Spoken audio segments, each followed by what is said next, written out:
Teach me about the Great Lakes. Teach me about the Great Lakes.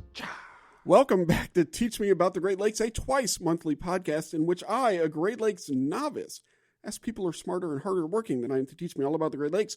My name is Stuart Carlton. I work with Illinois Indiana Sea Grant, and I know a whole lot about the very specific differences between several different beers that have Great Lakes names, but I don't actually know a lot about the Great Lakes, and that's what the point of this here show is. And I'm joined today by the one, the only, the special Carolyn Foley. Carolyn, what's up? Not much. It is lovely. It is fall. Best time of the year, in my opinion. It is. It is lovely fall, best time of the year. I completely agree. We're reminded of our mortality, which is always interesting to do. And we celebrate that by slowly increasing the number of layers before the inevitable months of misery. But that's good. No, it's not. Anyway, yes, can be a point on which you can be wrong. I was going to say we can agree to disagree, but you can just be wrong. That's fine. I agree to nothing. That's good. One thing, I'm sorry, before we get going, so we're recording this, so this is going to be a screwy episode. We're super excited about it, but we just got back a few days ago from Sea Grant Week in Cleveland, and we're going to play an interview that Carolyn and I recorded there.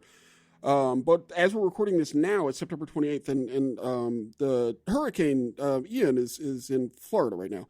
And we're not going to focus on that because it'll hopefully be through, of course, by the time this episode is released. But one thing that really occurred to me as I'm watching this is the value of all of the different sources of data that are out there, right? And so when I rode through Hurricane Harvey, when we lived in Houston, Texas area, like we really relied heavily on all the different government data sources that were out there to try to help us understand what was going to happen, what was happening, and make a lot of decisions. And so I see it's even since then, since Harvey, in just the last 5 years or whatever, the amount of stuff that's out there is even more amazing. And when I compare that to like Hurricane Charlie, which I was in Florida for in 2004, just the amount of stuff that's there is really great. And so one of our themes in this show very consistently is the importance of data sets and making them available. And a lot of times that the only people who are going to do it are the government. And so, and I've been thinking about a lot today. And we talk a lot about long-term data sets, but these instantaneous things are really important too. Yes. And yes. And so, our heart goes out to everybody as we go through the rebuilding process. I've been through that before with multiple hurricanes, and it's horrible. And so we appreciate that. And we do appreciate the data that's out there. But, data is actually really important in journalism, isn't it? That's your cue. Is that my cue? Journalism. Journalism. I heard journalism. That voice you hear is the one, the only, Sandra Svoboda with Great Lakes Now. But before we can talk to Sandra, we all know what it's time for. Time for Stuart to thumb through his. There we go. We all know what it's time for.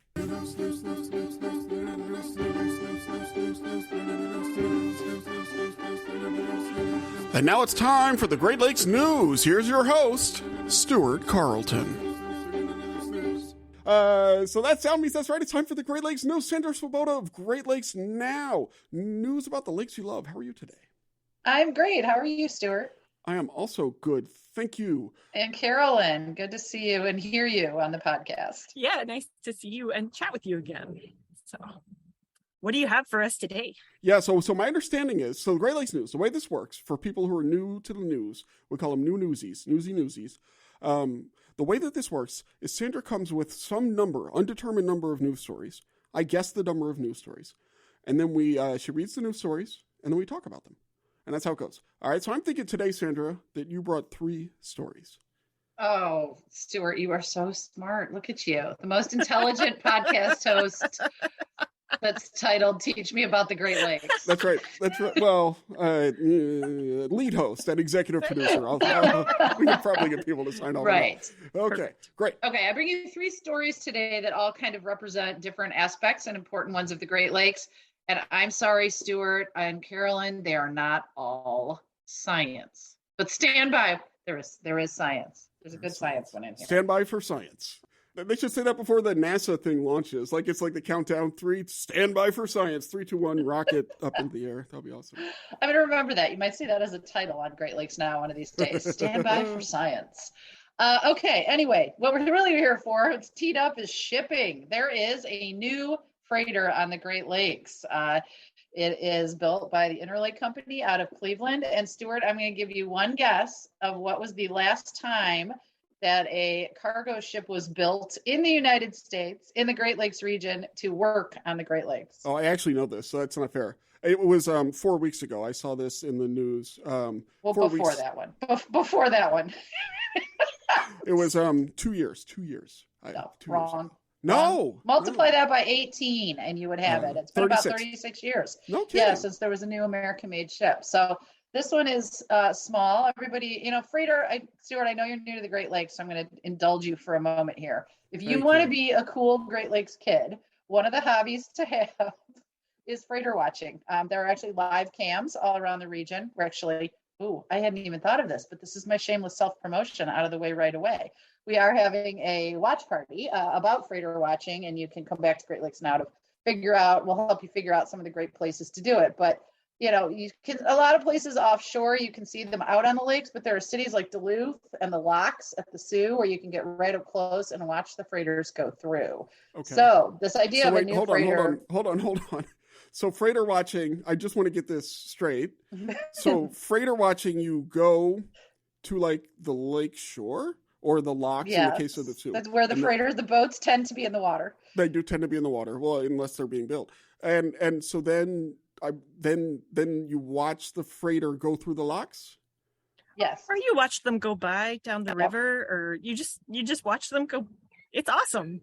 See, Carolyn's a boat nerd. Yeah. I'm presenting without comment. I'm just trying to understand what the hobby is. The hobby is you watch boats move slowly. But then you see which boat is it? What are they carrying? Like, no. How high are they, right? Can you see the paint to see how loaded they are? Right. Or can you see the paint drying if it's wet? Yeah, I got you. Okay. Anyway, so that's good. No, I'm in on freighter watching, actually. I'm not even kidding. I'm totally in on freighter watching because when I went to the Soo, which I know that is pronounced as the Soo and not Sault Ste. Marie, because that would be ridiculous. Good job. There is hope for you here in the Great Lakes. Right. I learned when I got there, but whatever. All right.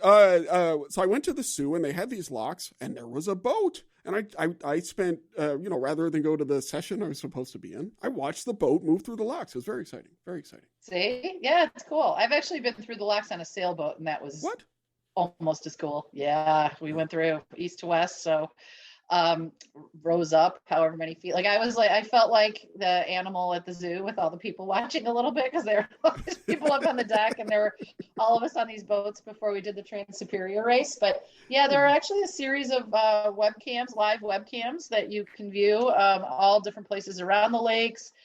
Duluth, the lake walk down there in the canal park has the lift bridge that the freighters come through. People line up, they time their visits, freighter trekking. I actually have friends who are doing a freighter ride right now. So I've been stalking them. Following their progress on marine traffic. But yeah, the ships are not only a huge deal for the multi-billion-dollar Great Lakes economy, but also kind of the tourism too. The Soo has a great visitor center. That you can get up close and get tours of the museum and the other cities. And of course, some of the smaller ports like Cleveland, which brings me back to my actual story about the Mark Barker, which, see what I did there, which is about a 636 foot freighter that is actually super maneuverable. So while a lot of people really like to see the big 1,000-footers out on the horizon, they also, it's more practical for these ships to be a little bit smaller and be able to get into more ports and participate more in the economy and the trade of the region. So the Mark Barker, we've got footage of it. We've got our Lake Erie correspondent was on board there in Cleveland, and a lot of information about that freighter. So that's kind of big news around the lakes on a lot of levels. Yeah, you have a Lake Erie correspondent. That's cool. So is the big deal? That it's American made, or that or is it the size of the ship? What is kind of the big innovation here that's so exciting? It's new. Okay. It's called Great Lakes, not called Great Lakes Olds, right? Yeah. Right. We're here to talk about news. So that's kind of one of the elements of news is that, things are new. There's also, I think it ties in, like I said, on a lot of the culture of the region in terms of shipping. We have a really old fleet in the Great Lakes. We have saltwater, or we have saltwater. We have freshwater. Oh, Sandy, That's one of the primary deals. Yeah, I've seen the right. Yeah. The freshwater seas. And so there's a big difference in how ships are impacted by saltwater versus freshwater. Stuff in the Great Lakes lasts a lot longer. When friends are shopping for sailboats, they always look for boats that have been in freshwater and not the saltwater because it's so much easier on the boats, for example. And same thing with freighters. So we actually have a really old fleet. There's actually a ship that's over 100 years old that's still in operation on the Great Lakes. Wow. So to have, new shiny object, and then also there's kind of a lot of improvements in kind of the greenness of it. It's a Tier 4 certified from the EPA. That sounds really fancy. I don't know. Don't ask me any more questions about that. But it has a lot of energy efficiencies built in and should be a little less of an impact on the ecosystem here in the lakes. So there it is. Why it's what's news. the ship's name again? The Mark W. Barker, which is named after the president of the shipping company. So we are all in the wrong business. If you ever want a ship named after you, get to be the president of a company that builds a new one like Interlake just did. Yeah. Or you could just buy a kayak or whatever.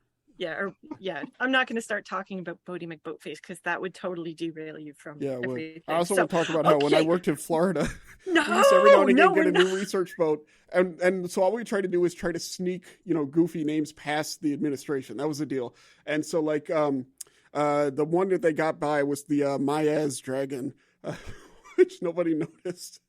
And so we go do research in Tampa Bay on the Mayaz Dragon. Story number two.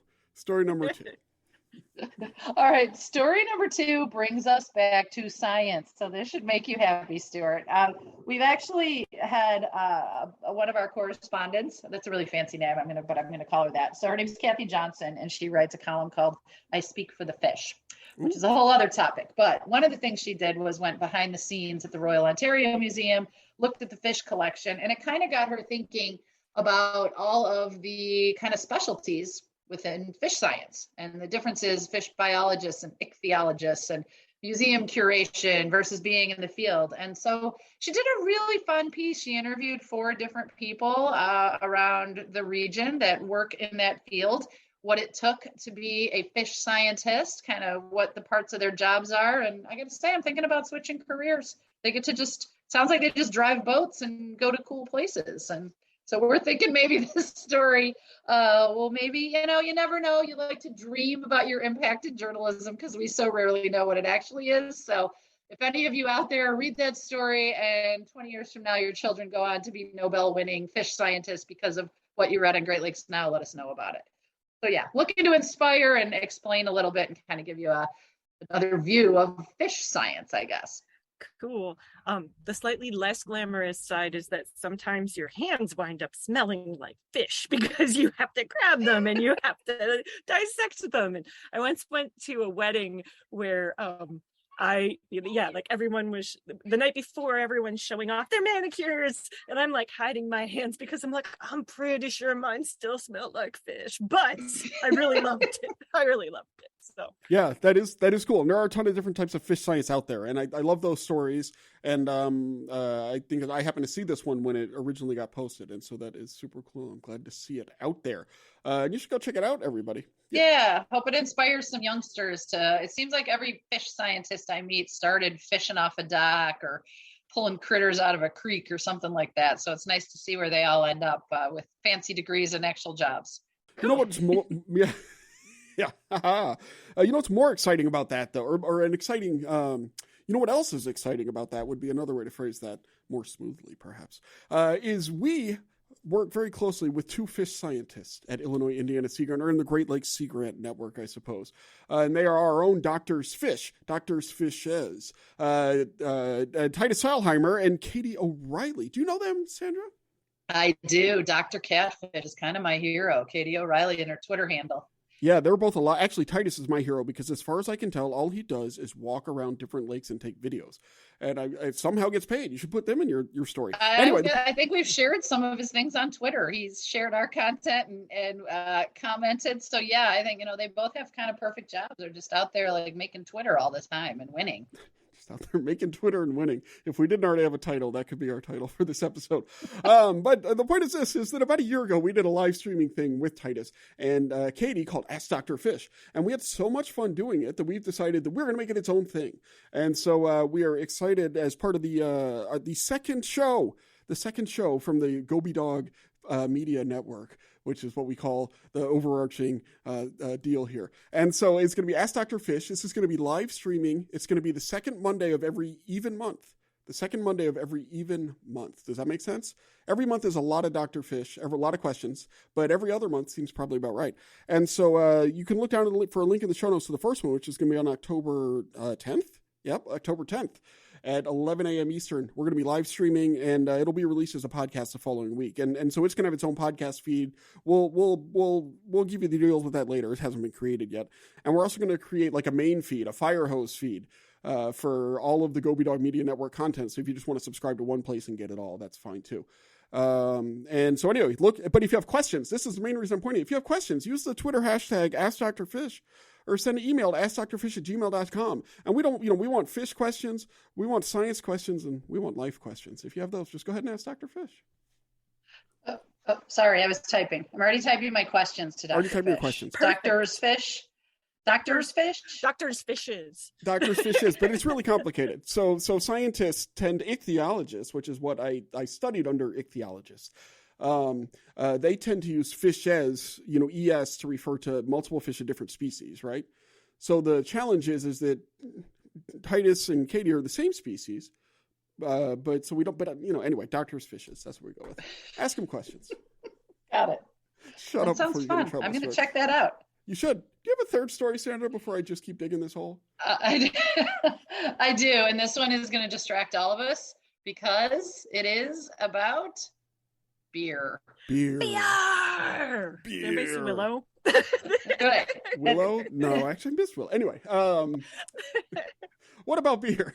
Not just beer, but Great Lakes beer, and more specifically, mostly Lake Superior beer. So this is a news story on our website. It's written by, again, one of our contributors. Her name's Capri Cafaro. She's in Ohio, but she's done a little bit of traveling around the region, and she's part of a podcast, another podcast. I guess it's a podcast themed day, but she often writes about food and beverages around the region. And so when I was doing my vacation lap of Lake Superior earlier this summer, I guess it's fall now, during the summer, well, there was, we stopped at a few breweries, and they're out there, right? They're out there, and they're fun to go, and the beer's good, and you get the backstory of the people. And so a couple of them told me about the Ontario government investing in them through various grants program, and Capri checked it all out and wrote a story about the Ale Trail and kind of the Ale Trail. I know, it makes me thirsty. Oh, sorry, I was doing that for emphasis. You keep going. I was just going to lay that under you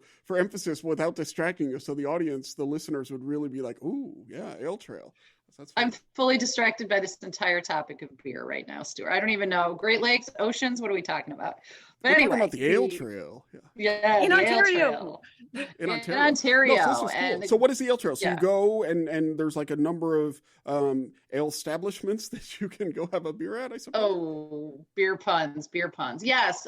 In a practical sense, there are a lot of other tourism and beer thing. All right, this is not like revolutionary. I'm not pretending this is news that beer and tourism are related, or that beer is fun, or that people like to drink beer or visit local breweries as well. Ontario has had a little bit of a challenge because I don't know, Stuart, you're the newcomer to the Lakes region. So when you look at a map of the Great Lakes, it is a long way from Thunder Bay, Ontario on the North Shore of Lake Superior to, say, the Sioux, as we were talking about a few minutes ago. So you got to be pretty committed if you're doing the Lake Superior beer trail, but yeah, that's 1,200 miles. Very small sips. Very small sips, yes, at stops only. And so they're trying to do a little bit better job connecting those breweries and with festivals and other materials around tourism, similar to what's been done with food. So nice to see the smaller breweries come along, and I can personally attest that Slate Island is dog friendly, and maybe I'll tweet this podcast and post a picture of my ill-behaved dog in the brewing facility. Perfect. Animal content is always good. All right.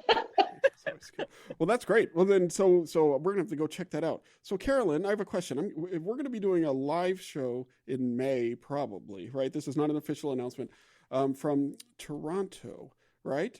And so, hey, Sandra, want to come to Toronto? Anyway, different story. And so, is like this ale trail? Is this near? I don't know anything about Canada and like how close all these different places are. So, can we start the ale trail from Toronto? I doubt it. I mean, it's pretty far from Toronto to Thunder Bay to the Sioux. You should take the long way to Toronto, though, from Chicago, Stuart. You could get all the way around. You could sample both sides and things like that. But there are definitely spots in Toronto that we could go to as well. So, all right. Well, no ale trail in Toronto, but we'll have to. Well, I mean, maybe there is. I haven't looked it up. Please don't quote me on that. All right. I mean, it just got recorded for a podcast that we're going to release. It's going to be listened to by people throughout the Great Lakes, but that's fine. They won't quote you on it. They'll come back for the sequel to see the follow-up and what Carolyn has learned about beer. So all three of those stories really fit with the episode that we recorded a couple of weeks ago, right? With beer and Cleveland and science and economics and all of that. But before we go to that episode, you had something you wanted to share. That's right. Before I do, we're announcing, that's right, the 2022 Lakeys nominations are open. The Lakeys, for those of you who don't remember, is quite possibly not the least prestigious Great Lakes-based award ceremony that there is. This is our big end-of-the-year wrap-up in which we are going to give out awards. We're going to give out Lakey Awards in, categories for, like Science Communication of the Year, Great Lakes Research of the Year, Great Lakes News of the Year, Great Lakes Animal of the Year, Great Lakes Sandwich of the Year. All these really important awards. And what we need, though, is we need some nominations. So if you look in your show notes, you'll find a link, and it's bit.ly/Lakeys22. That's Lakeys, capital Lakeys 22, I believe. And you can go and nominate things for the Lakeys. And then we will record that and release it towards the end of the year. But nominate really great work, really great sandwiches, nominate a donut.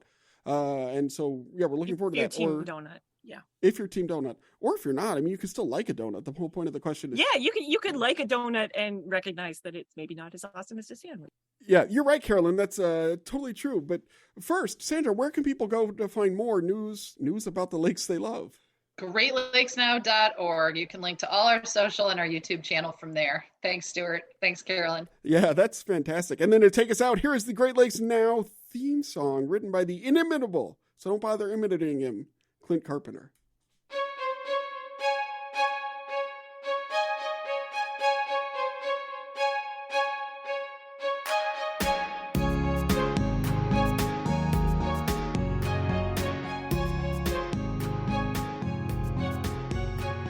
Our guest today is Mike Williams. He's the brand coordinator of marketing.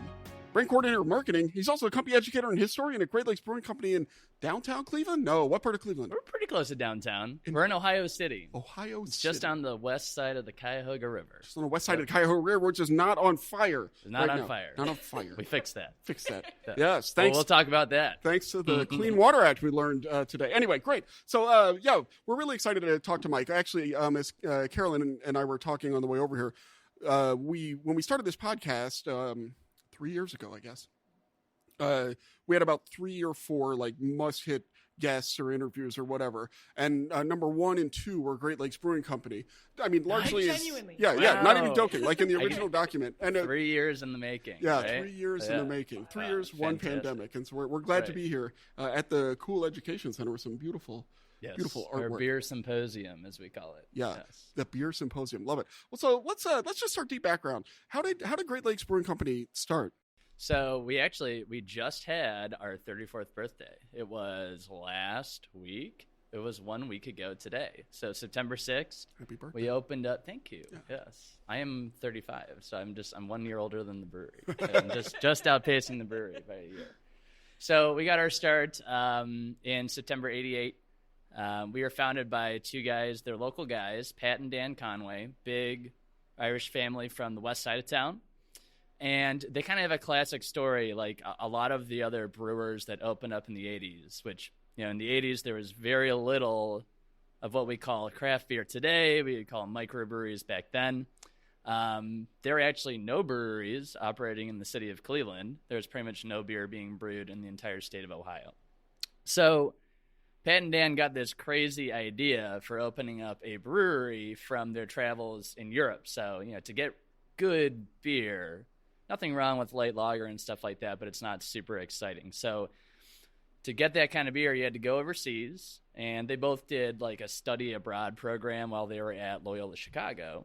So I went to the Rome campus and, of course, traveled the continent, really just struck by these beers that were being brewed there, like Belgian beers, the Trappist ales, Hefeweizen, Czech Pilsner, and just fresh, full-flavored beer. And they wanted to bring that experience to their hometown, to the city of Cleveland. They both were starting to get the entrepreneurial itch after a couple different professions. So they went for it. They opened up Great Lakes, and we're very proud to be approaching that 35th anniversary next year. So we're pretty stoked about that. It's going to be a really big year for us next year.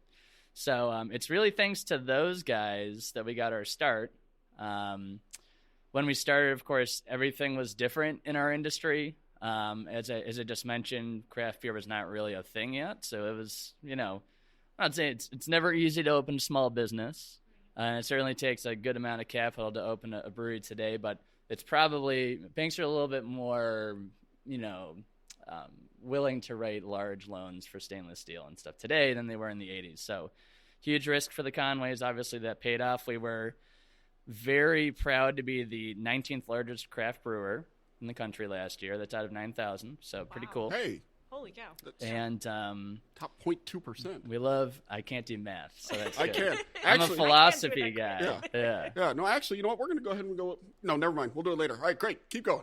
Yeah. That could be a factoid. That's all I'm saying. Could be a factoid. Right. Yeah. I like it. Yes, that factoid. We'll figure one out for sure. I like my factoid from earlier. Yeah. We'll see. We might go with That's that. what I realized. Your factoid is better. So then the Great Lakes let's do the Great Lakes factoid. Let's do the Great Lakes factoid. All right. It's a Great Lakes factoid. A Great Lakes factoid. It's a great factoid about the Great Lakes. The general factoid, specifically for Great Lakes as well, is that you do not need a beard and to wear flannel to be a brewer. It is totally okay. I happen to have a beard. These two can see me, and nobody else can. I have a beard, but I'm not wearing flannel. No, I'm also not a brewer, but so it goes. So. In Colorado, though, that's actually not true. That's why you do need it's a state by state thing. It's a Great Lakes factoid. So I wanted to ask one question. So you mentioned that it started out as a family and then before the interview, we were talking. Sorry, my bad. We were talking a little bit about how big your staff is and who sort of works at the brewery now. So I wonder if you could share like your story of how you came up in. Absolutely. Yeah. So I'm really excited. It'll be my 10th anniversary at the brewery on October 1st. So that's just a couple. Actually, well, when this airs, I think it'll have just been my 10th anniversary. Woo! So whoop whoop. And I actually got my start here, as many of my coworkers did. I got my start on the floor in our brew pub restaurant. So when the Conways founded the company, they founded it as a brewery restaurant where the beer didn't leave the premises to go to bars and restaurants and stores. It was just brewed and served right there. So that's where I got my start.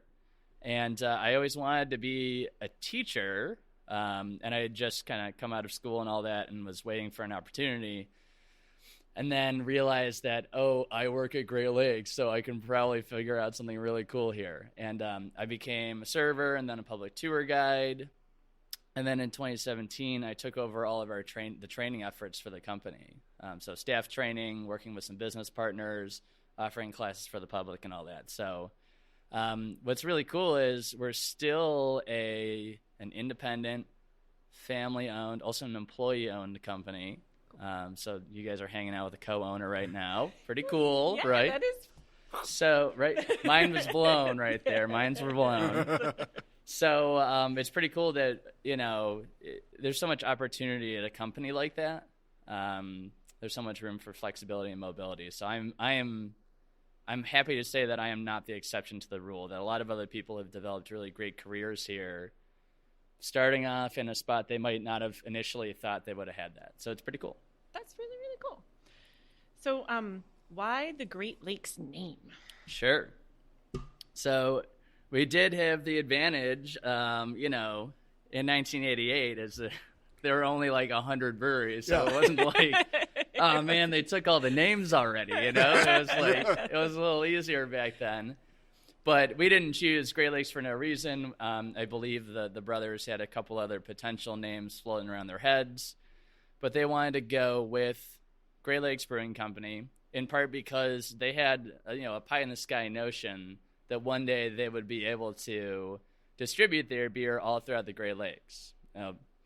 Truly, for them at that time, they're like, if we get there, we'll have accomplished something we never would have dreamed we could do, just based on how everything was at the time. So now we're in 14 states. We're in every state that's contiguous to a Great Lake. We obviously have some of the East Coast and all that, too. We're in Indiana. Yeah, you're in Indiana. We're in Indiana, which is also contiguous to a Great Lake. Yeah, only that much of it. Yeah, a tiny amount. bit. That's fair. In Florida too. That's where I first had great. I used to. So my first round of podcasting was I back in 2008, 9, 10. I had a New Orleans Saints podcast, and cool. and I wrote for a New Orleans Saints fan blog, and I would write the Friday afternoon game preview column, and we would do a beer of the week. Cool. And that's where I found, and so what I would do is try to do a beer of the week from whatever state they were playing, and so we're playing probably the Browns. Yeah. So that was good, and yeah. And I went out and found, I don't remember, especially then. Right. Yeah. Well, we've won games since then. You have. Right. Actually, the first game the Browns won when they came back was against the Saints. There you go. Okay. Oh God, because the Saints were winning. I was like, oh, there's no way. The Browns came in 0-7, whatever it was, 0-11. I was like, there's no way the Saints win this game, and the Browns made this amazing comeback, kind of I mean, this is 25 years ago, but like a last minute kind of play, and I was, that was completely expected. Anyway, so Florida too. We've done a couple of shipments down to Florida. Florida's our big. We're not in Florida all the time. Oh, really? We've done a couple of special shipments down there, and everyone is just look at our Facebook page and look at any post, and you will see someone say Florida on it. Yeah, even if it has nothing to do with Florida. Yeah. Cool. So you have some really awesome beer names. So, for example, right now, am I allowed to say that we're sampling it? Yeah, we actually should have poured it right by the microphone. If tell already. So we get the sweet ASMR downloads, right, but we missed those. Maybe we'll do some in situ recording after. But so right now. So we are sampling. Thank you, Mike. You're welcome. The Commodore Perry, Yep. and it's really nice, and it has a connection locally to Lake Erie. So how do y'all pick your names? Sure. What's the So we've kind of had two approaches to our beer names throughout the years. And if anyone listening to this is a longtime fan, you can kind of see, I think about them in two big buckets. There's our classics, our legacy beers. These are beers that have been with us, many of them from day one or from the first couple of years. Commodore Perry is an early 90s brew. And a lot of those beers, they're rooted in traditional European-inspired beer styles. So this is an English-style IPA, based more on the ones that would come from, of course, from England, where the style originated. And a lot of those classic beers would also have names and storytelling behind them that related to a famous person in our region, often from Cleveland specifically, but sometimes a little bit more broadly. And those stories really help those beers come alive for a lot of people. So we've got the Commodore Perry. You guys are I'm sipping on the Haze Craft, the Hazy IPA. But you guys have Commodore Perry. You're younger and hipper than we are. I know, right? You got my Hazy IPA, right? I got to do it. I can't. Yeah, I can't stand a clear beer. There's something wrong with it, right? Yeah, but so Commodore Perry. So the gist of this podcast is, and it's true. We didn't do the full intro with you, but you'll hear it. Is I don't really know a lot about the Great Lakes, and so I've never heard of Commodore Perry. So there's a Great Lakes connection, a GLC, if you will. This guy has the most awesome middle name ever. His full name is Oliver Hazard Perry. That's pretty awesome. That could be the factoid too. Yeah. Like that. All right, hold on. All right. It's a Great Lakes factoid. A Great Lakes factoid. It's a great factoid about the Great Lakes. Yeah, I don't know the full name. Hazard Perry. Hazard's the best middle name ever. It is. Can you imagine naming a little baby I know. Yeah. it's Anyway. I love it. The first name isn't even It Dukes. was the late 1700s or something Yeah, like it was that. a lot different then. So yeah, They so he didn't was expect him to live past 7. Oh, goodness gracious. Right, yeah, Stuart, potentially. All right. So he's famous for he was very pivotal in the Battle of Lake Erie during the War of 1812, and that was fought out like the islands, which is near Sandusky, Cedar Point, all that stuff. You guys been to Cedar Point? Yes, You ever go up there? I have. Yeah. My wife is from just north of Dayton, so she has told me about Cedar Point, Point. yes, Awesome. the glories of Cedar Point, right? The glories. So that's where the battle was fought in that general area. Just an impactful. There's like a bajillion things along the north coast here. The shore of Lake Erie named Perry, so it's kind of a no-brainer. Oh, like to a certain Perrysburg. extent, Perrysburg, where Illinois Indiana Secret does all a lot that of stuff. important work. So he was basically a big hero, and if you were to see a can, if this were a visual thing, you'd see him triumphantly standing on a ship with a sword. And our favorite thing is his motto is "Don't give up the ship," and you'll see flags of that everywhere. But we modified that and "Don't give up the sip." Because we don't want to, waste not, want not. You got to be careful with these 18th century slogans. Right. I was in Texas, and everybody had flags with cannons on them. They say, "Come and take it," which we're not going to get into because we're Great Lakes public. podcast. Yeah, exactly. But don't give up the sip. you. I prefer. Right. Yeah. I prefer don't give up the sip to come and take it. So- okay, Right. so No, Commodore this Perry. is- no, wait. So 1 second. This is the point of the podcast where I have to remind everyone that Carolyn's from Canada and actually from the other side of the There you lake. go. Oh, wait a so- minute. So did Commodore Perry, let's pretend that I don't know anything about the War of 1812 other than the song. In 1814, we took a little trip along Colonel Jackson on Mighty Mississippi. We took a little bacon and we took a little beans and fought a mighty battle in town of New Orleans. You know that one? That's No. all I know about this. So what else about the War of 1812? I mean, we could talk. Were you for the a enemy? While. Were you the enemy? We were.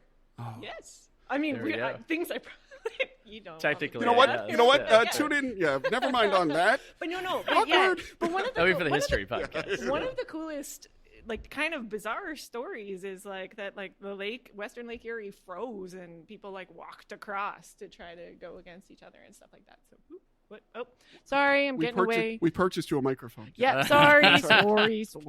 But yeah, anyway, so that's cool. The 1812 connections are Totally really cool. Yeah. So, And a lot of those other classic beers have those cool stories behind them too. All right, let's get one more. One more yeah, cool. we're gonna go to the Indiana connection. Sure, yeah. Elliot Actually, Ness. guys, you got to fill me in too because I didn't know the Ness Indiana connection. I know Chicago and all that, but Ooh. yeah. I'll fill you in.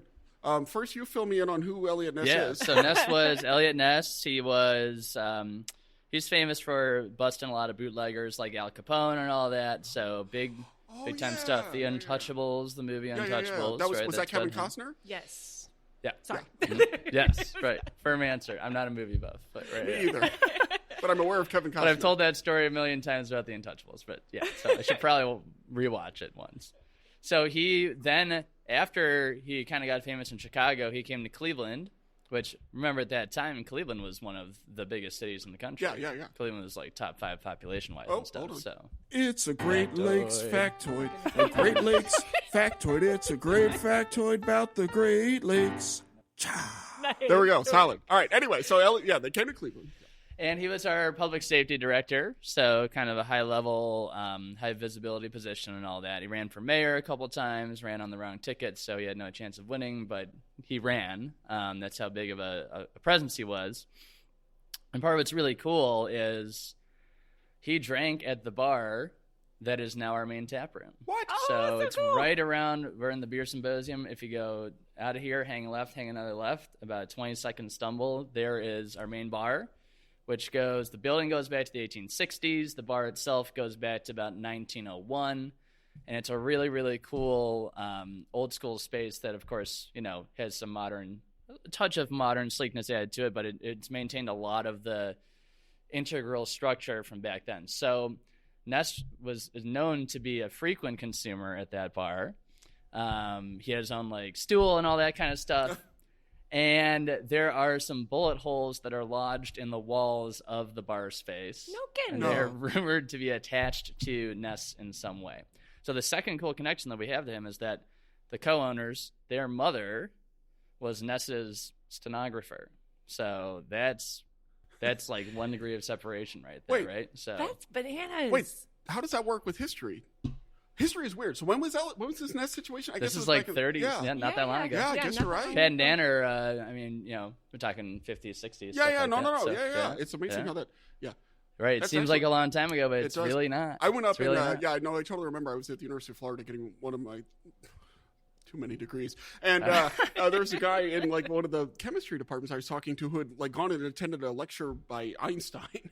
Yeah, right. I mean, that was a thing. Like a literal Einstein lecture. He was. I mean, I'm not joking. Like a literal 100 years old. But Sure, right. it's like, man, Totally. history happens quickly. Yeah. Yeah. Cool. Well, we will take some pictures of these bullet holes. Please do. Yeah. And we will put them in our show notes, which you can find at teachmeaboutthegreatlakes.com/67, if I'm doing my math right, because this is episode number 67. Believe it or not. Good number. Good number. Completely bonkers. Okay, so we're right near Lake Erie, and beer is mostly water plus some good stuff. So there is a connection. Is there a connection between what happens here and the water that's in Lake Erie? Yeah, absolutely. So we're using Cleveland City water here, which we're what, like a mile, I think, from the lake. So it completely makes sense that we're drawing our water from Lake Erie.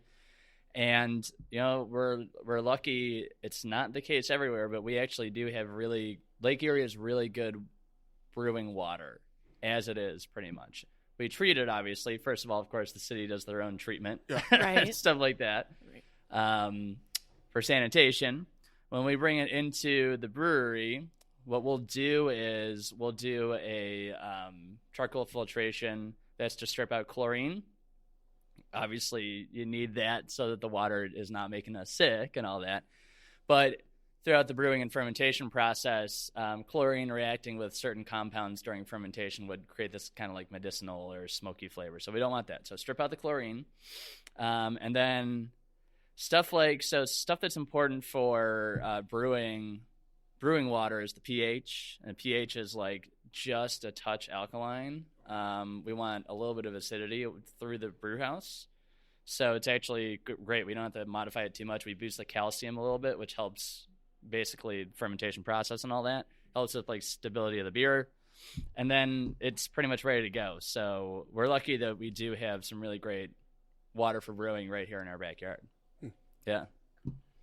And so then I was thinking about I was doing some research on the way over, which means conversing in the car with our director, and he says that sometimes the water, like Cleveland has water problems, like when there's harmful algal blooms going on or whatever, they might even have hypoxia in the Central Basin. Yeah.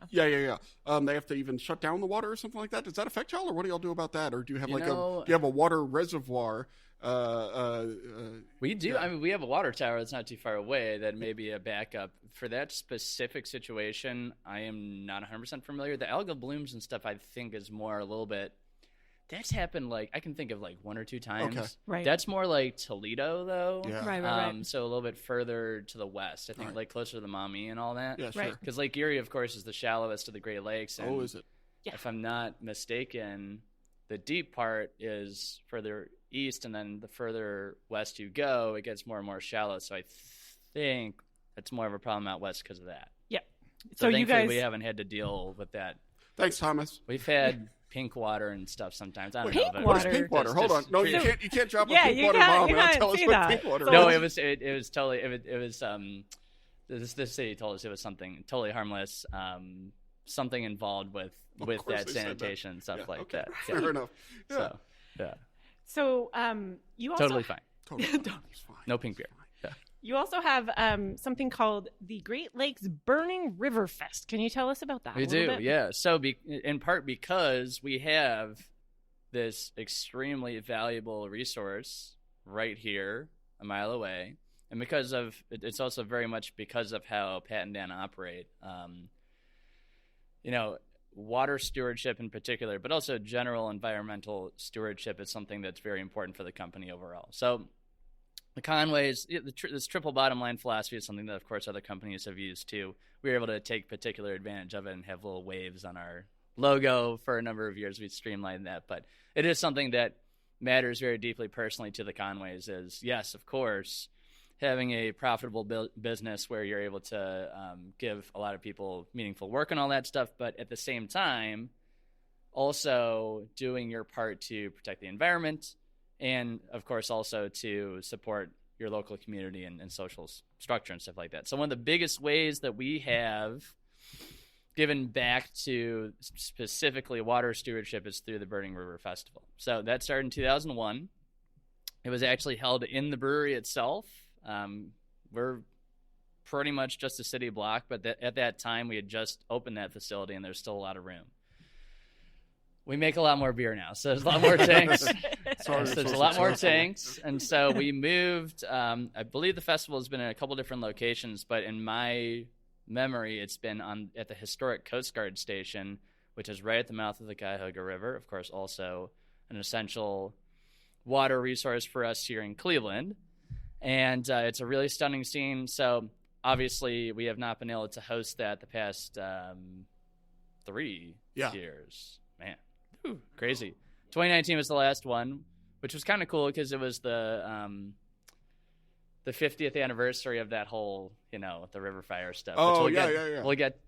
Well, we're talking about Brewing River Fest, right? So the river caught on fire, and I'm sure the listeners on here may know yes. this, right? In fact, if listeners listen to last week's episode, which we have totally already recorded and are not about to record tonight at Masthead Brewery Live in downtown Cleveland, I bet we will have talked with Dr.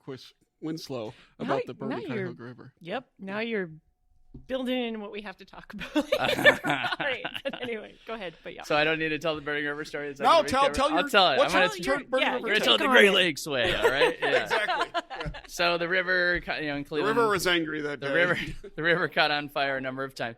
Rivers caught on fire anywhere there was industrialization, because this is before we had a lot of regulations for dumping of waste and things like that. And of course, with advances in electricity and trains running at high speeds across bridges over oil slicks, river fires could happen.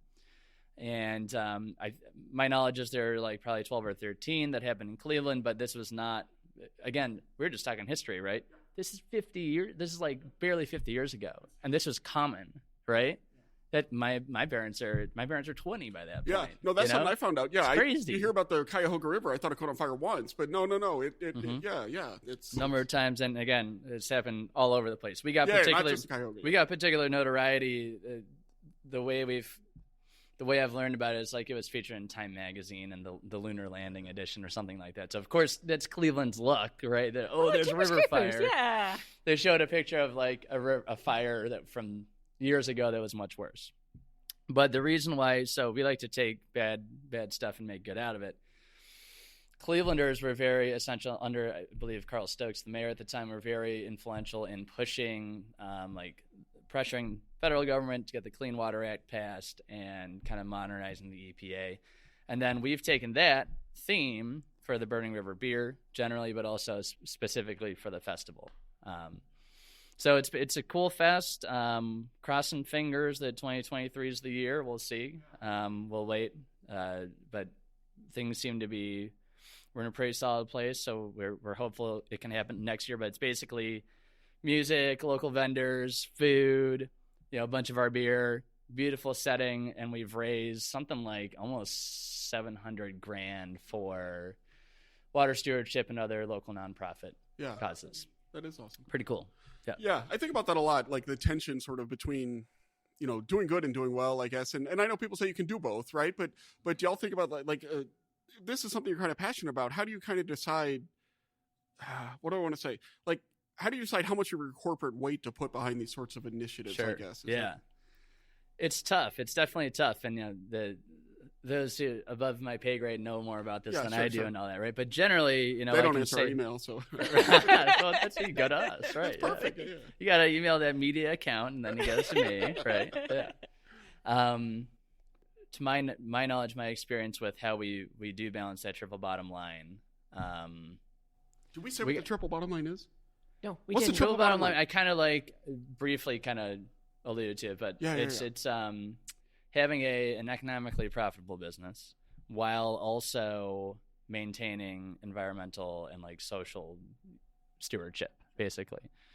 So it's something that we when we approach whatever we do, let's say in the gift shop, we have a responsible purchasing policy. So we're going to sell T-shirts, right? We're going to do as much as we can to make sure that our T-shirts the t-shirts that are the base, design are made in a place where they're paying their workers a just wage and not working them 15 hours a day and stuff like that. So when we approach any aspect of the business, we're going to keep those core principles in mind. We still ultimately, the most important resource for us is our people and stuff. So we have to be business comes first, but we're not going to ignore those other aspects because, Well, it can't be the kind of thing I'm not asking you in any way to talk about like your bottom line and all that stuff, but there's a trillion brewers out there, right? So, right. And just basic capitalism is not it's not super profitable, at least on a market, because there's so many out there. And so it's hard to do that, to think about how to balance those triple bottom lines, I guess. And ultimately, I think it comes down to Pat and Dan really just and since they're still the owners of the company and they care so much, which is great, they're what really drive that. And other breweries also do their part in various ways too, but like sometimes with Pat and Dan, we have to like come up with this new beer first before we can do X, Y, or Z. So it shows you how good guys they are. Yeah. This is one I have a question about. So I don't even know what this. I'm transcribing here. So I have a neighbor named Steve, and Steve every now and again, what happens is he'll get a text, "You want garage beers tonight?" And the answer to "You want garage beers" is yes, I want garage beers. And it's rhetorical. Yeah, and so we put the kids down, and then I'll waltz on over for garage beers, and so one night we were sitting having garage beers. And sometimes garage single malt scotches, naturally, garage bourbons. Every proper now and setting. again, Anyway, we're in a brewery right now. Right. So my point is this: these are all normal. This is not unusual. Yeah. So we're sitting there garaging, and I was like, "Hey, Steve, I'm going to Great Lakes Brewing Company. I'm very excited to do this interview. We've got the interview. We can now close down the podcast. Blah blah blah." Right. And Steve's like, "Oh, they have this oyster stout."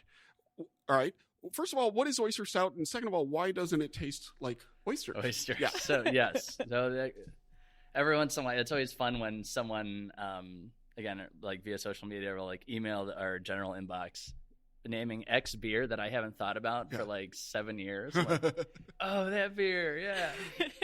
I actually remember the oyster stout. So oyster stout is a thing. It's in British pubs. So when porter and stout became really popular, like in the 1700s and 1800s, it would be the beer of choice for people going to regular pubs and public houses, and these people would like work on the ships and carry stuff. Ergo, why the style got named porter. The whole porter stout thing, we won't get into that. But a very common bar snack was oysters. Mm-hmm. And if you like, snack. Yeah, a fistful of oysters. Yeah, right, exactly. I mean, you're right there by the docks on the water and stuff. And, like an oyster's got some salinity to it, of course, and then it's got maybe a certain kind of umami thing going on, which you would find some resonance in the beer with like the whole roastiness and all that of a stout. So apparently, I'm not entirely sure why, but some brewers got the idea that why don't we brew with the oysters? Oh no! I think it was like a fining agent. You know why? They were having garage beers. That's why. So whatever. A 30th anniversary. It's the Pearl anniversary, I think. So we said, let's do an oyster stout. Pearls. So we did the oyster stout. Personally, it didn't taste exactly like an oyster, but I got the salinity. You got the Steve. Yeah. Okay, right? I got the salinity. Yeah. So it's there. So then my next question is, why can't we get it West Lafayette? I guess because you haven't brewed it in like 20 years. That is correct. Yes. We brewed it. It was 2018, and we had just entered in Indiana at that point. So he must have gotten an oyster stout. That's probably how he had it. Yeah. I was like, how did this guy even have the oyster stout? That's right. But so there you go. So I'm curious, like I think about this all the time. So when it all started, and this is when you were born, essentially, the company started, they called it microbrew then. Ooh, I want a microbrew. Ooh, right, microbrew. Right.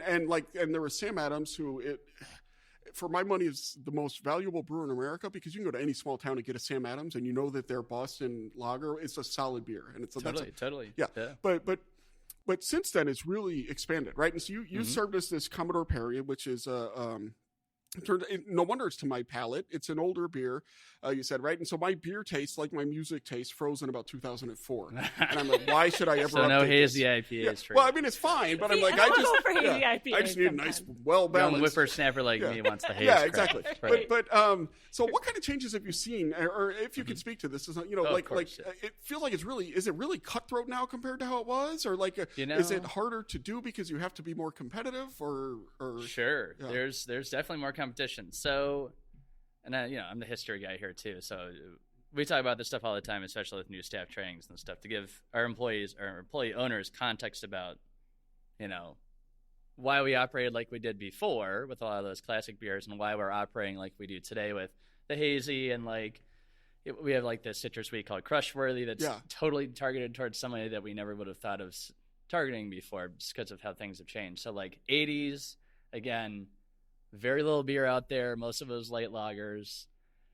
If you came at them with an Imperial IPA, people would have been like, this is disgusting. It's so bitter. And why does it smell like grapefruit? And like at that time, people had no context for that. And craft brewers over time, I mean, there's a revolutionary spirit in craft beer from the beginning, saying no to the large mass-produced beer. We want to do something that's more flavorful, that's more interesting to us. And craft brewers have continued to push that envelope over the course of 4 decades. So have y'all come up with something where it's like, oh, this is good, but the world isn't ready for this yet? Is that like a thing? Well, if I told you, I'd have to, but we've. Thanks for not finishing that sentence, by the way. So basically, where we're at now is like those classic beers are still extremely important to us. Dortmunder, biggest seller still.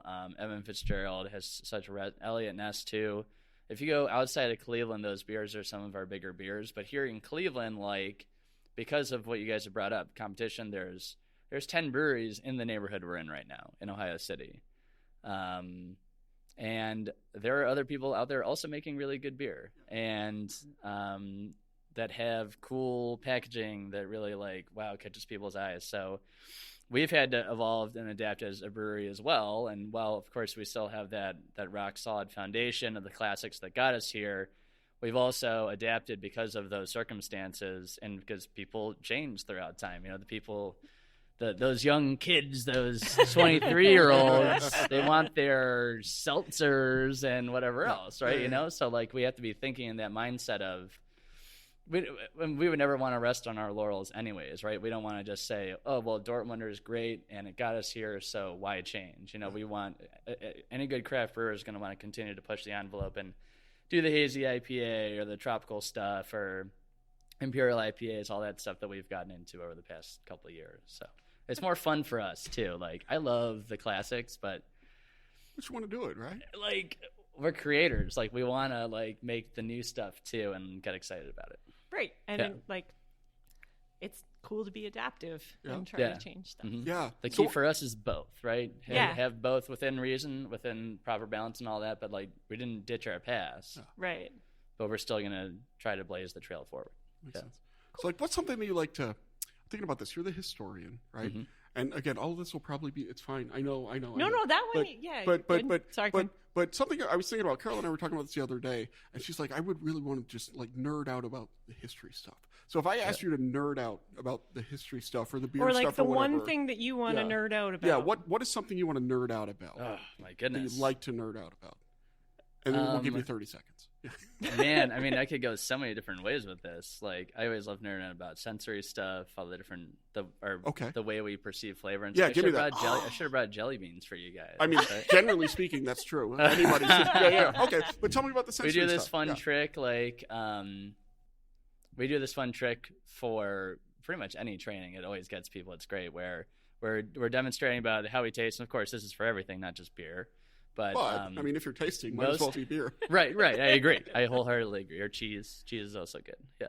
But what we think we perceive flavor in the mouth, but it's almost entirely the nose that's giving us. We have 5 tastes, or maybe 6. Fat, I think they just said, is officially a taste. But the international fat scientist union is very strong. The people who decide all the sensory stuff, fat is in there too. So everything else, that the rich, wide range of experiences come from the nose. So what I do is, and it'd be so much better if we had jelly beans right now. But I have people plug their nose, and I'm going to talk to the microphone with my nose plugged. Perfect. They take the jelly bean and chew, and I ask them to pay attention to what they taste, and then after a couple seconds, let go of the nose, and people's faces just go like that. Right. Because all they can taste is sweet. Or if it's the lemon lime jelly bean, they can taste a little bit of tart. And then once you let go of your nose, it's like, that's a marshmallow. That's cherry. Like, so it's pretty cool. Yeah.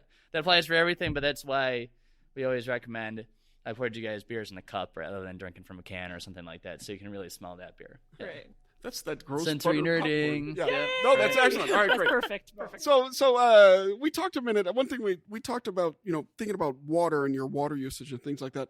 But I mean, beer uses a lot, right? I mean, the production of beer, the drinking of beer, and now that everybody's moved to cans, the aluminum and all that kind of stuff.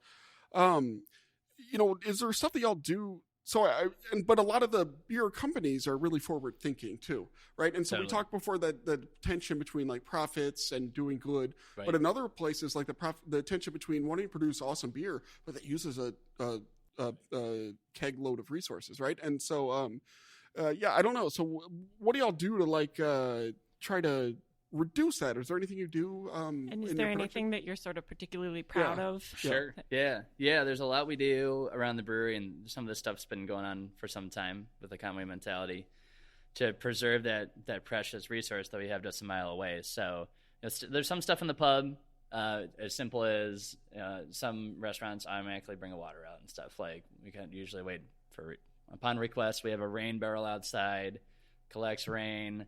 That's used for watering the plants. There's a lot of if you go over for a beer or anything after this, you'll see there's a lot of plants over there.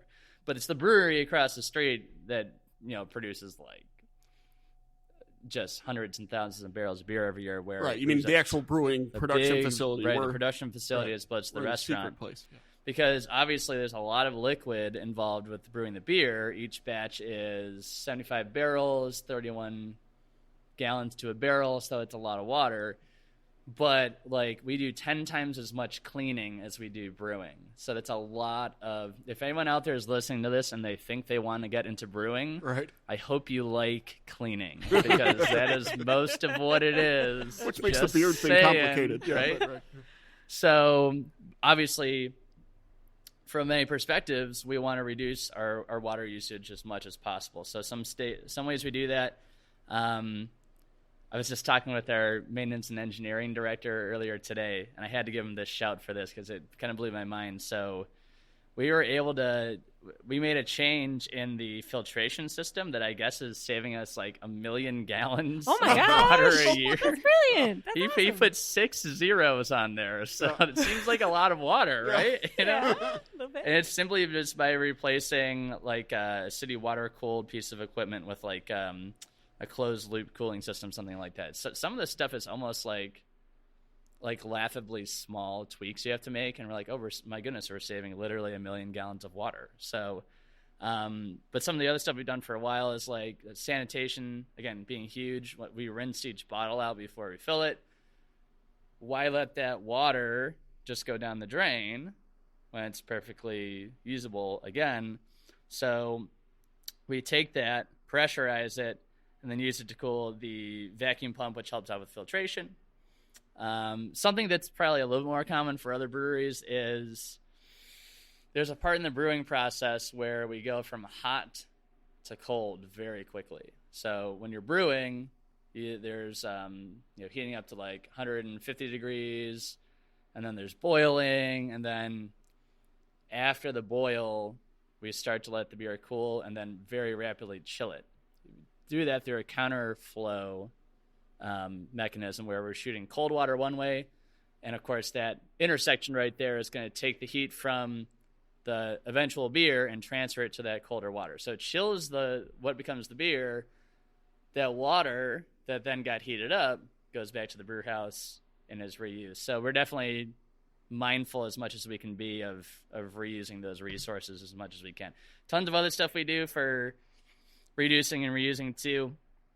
we've covered a lot of stuff, so I don't have to get too deep or too nerdy about this. But I'll just say we're pretty nerdy I mean, on this show, so you're all right. So we do composting. The switch to cans has kind of helped with reducing carbon footprint. Spent grain, we go through. Do cans have a lower carbon footprint than glass? Well, in the sense that they're so much lighter. Shipping. That kind of stuff. Yeah, I was brushing up on the difference on recyclability. I know that glass does have some advantages for recyclability and all that, but cans also are made for more recyclable. Whatever. The two big ones are spent grain.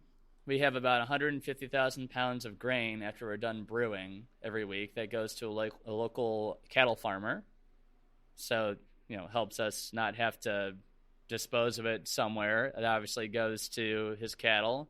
We then, in the past, we've procured beef from that particular farmer and then served in the pub. So a little circular thing going on there. And then the best part, there will be low-filled bottles and cans, and we cannot sell those, of course, for multiple reasons: legal, business reputation. So my favorite conservation effort is employees taking low-fill bottles home and enjoying them, but also using them to make mustards, barbecue sauces. Oh, right. Right. You don't want to go to That's fantastic. That's cool. So which door is the secret hidden door where all the low-fill bottles are? Right here. That one right there. All right. So giant barn doors. So if you have to go to the bathroom, let me know. Yeah. Right. Anyway, super. Cool. Cool. No, actually, Mike, so this is really interesting, and I love hearing about the history of Great Lakes Brewing and the good work that you're doing, and thinking about, how do you, the little wave profit, three things that I've already forgotten the name of. That's triple fine. bottom line. Yeah, the triple bottom line, right? It's not enough to have one bottom. You got the triple bottom line. That's No, it's good to have a triple bottom. I agree. Oh, I got a triple bottom at least. But goodness. Yeah, anyway, the point is this. That's actually not why we invited you here on Teach Me About the Great Lakes this week. The reason that we invited you here on Teach Me About the Great Lakes is to ask you two questions. The first of which is this, and I normally can say that faster and enunciate it more. The first of which is this. But the first of which is this. The reason I asked you about teaching me, yeah, it's not happening. Thank you, Commodore. If you could choose to have a great donut for breakfast or a great sandwich for lunch, which would you choose?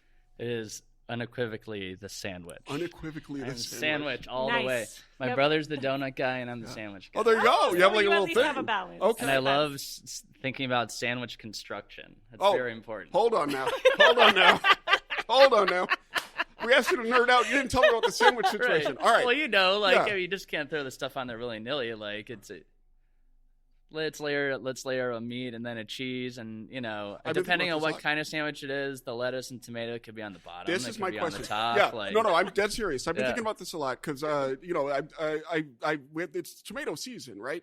And so we have a garden, and the rabbits eat everything in the garden, and I'm not going to fight rabbits. Like, come on, I'm a high-powered administrator. I don't have time to fight rabbits. But so they don't eat the tomatoes. So I've got the tomatoes, and there's nothing better in a garden fresh tomato. It's the best. And so I'm going to make a sandwich.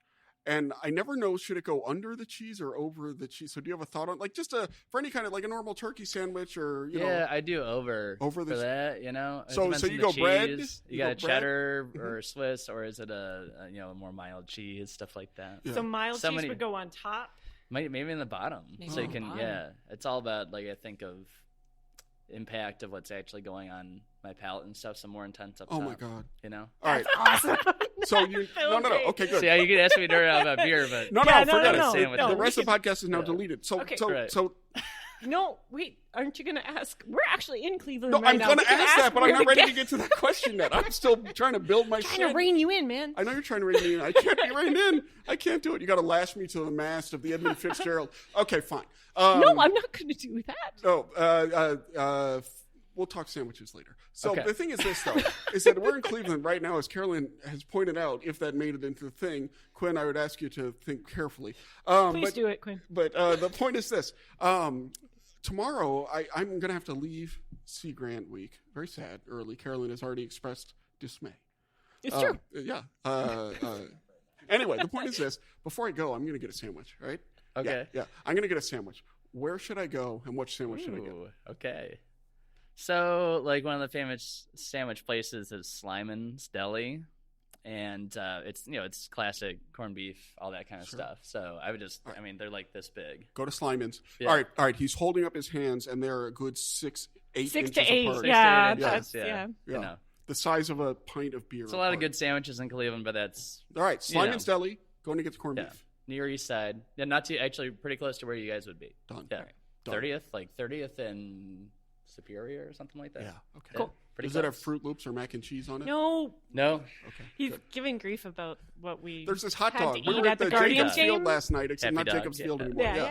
Happy Dog. And I have a Yeah. totally reasonable I thing. enjoyed my hot I was dogs. looking at it This and I is was all fun. fired up, Yeah. and then I saw Fruit Loops as an ingredient. It's fun. It's different. Yeah. Yeah, It is different. The one with the sriracha But hot and peanut dog butter with was- brown mustard, Yeah. not yellow mustard. Yeah. I Brown didn't realize that mustard. was a thing until I was at the Bertman's ballpark. specifically. Yeah, I was at the ballpark. We do make a Yep. we make a mustard with the local mustard company Do you with really? some low fill beer. Yeah. There we go. Okay. Cool. Okay, so Mike, what is a special place in the Great Lakes that you'd like to share with our audience, and what makes it special? I'm thinking about this place in particular lately. So my parents have a house up on Marblehead, in this little like lakeside, called Lakeside community. Nice little spot. And one of my favorite things to do is my wife and I will go up this time of year. So they charge a gate fee during the year, or like the summer season, and that's totally worth it too. But we love coming in the fall when it's just a little bit cooler. Leaves might be starting to turn soon. Don't have to pay the gate fee or anything like that. And we just go up there, and it's like a little mini retreat for us. And it's right by the water, and it's like a 5-7 minute walk from the little cottage down to. They have this nice big pier, and we like to go and sit on the pier and just kind of take in Lake Erie. And hopefully it's clear out and you get a nice sunset and all that stuff. So I love going up to that little retreat-like place, and we're planning our weekend right now. So yeah, that's my spot. That's my spot. Well, maybe I'll skip the rest of my responsibilities and do that. We'll see what Thomas says. Anyway, Mike Williams, brand coordinator and company educator and historian for the wonderful Great Lakes Brewing Company in Cleveland. Thank you so much for coming on and teaching us all about the Great Lakes. Sure thing. You're welcome. Yeah. Cheers, guys. Yay.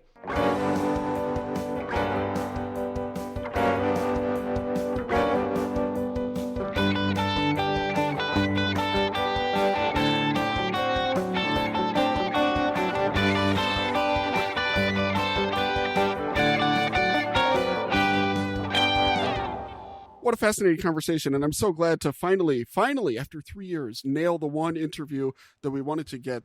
Not the entire reason I started the podcast, of course, but the tertiary reason. Maybe like you're talking about your triple bottom line or whatever, right? This is one of our bottom lines.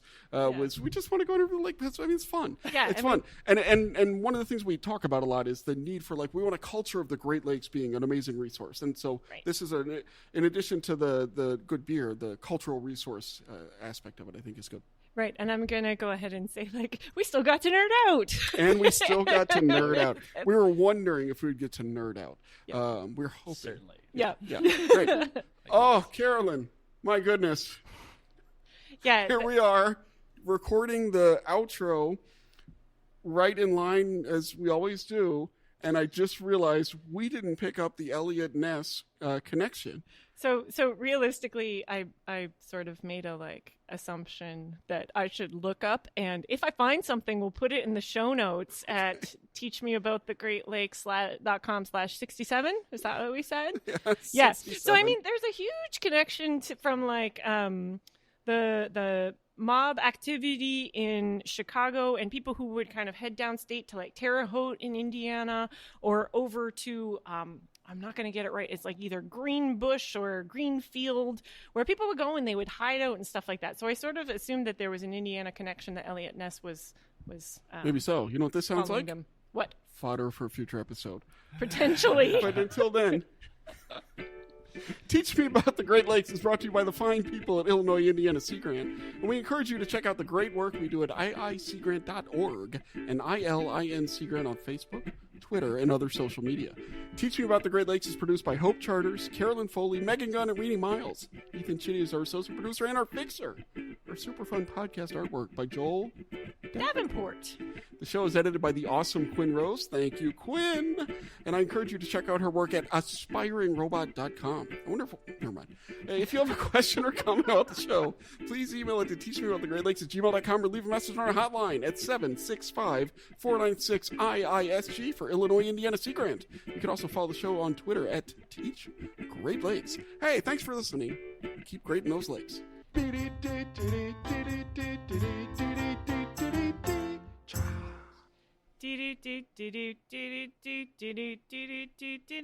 That's me trying to get the timing.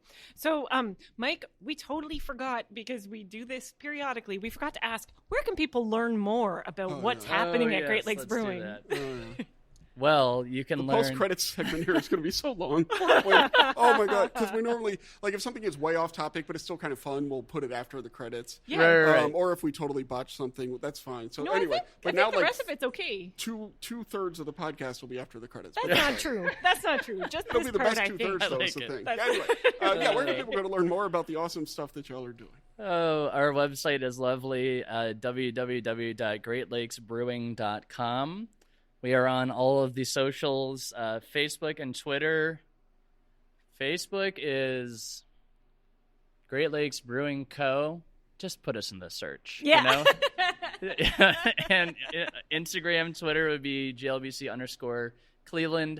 And if you are on the TikToks, we are on that too. No, that's for the hazy IPAs. Young whippersnapper. If you like hazy IPAs, then you're on TikTok.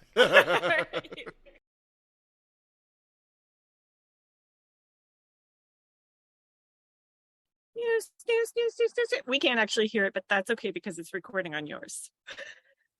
No, but I'm just I'm doing it, so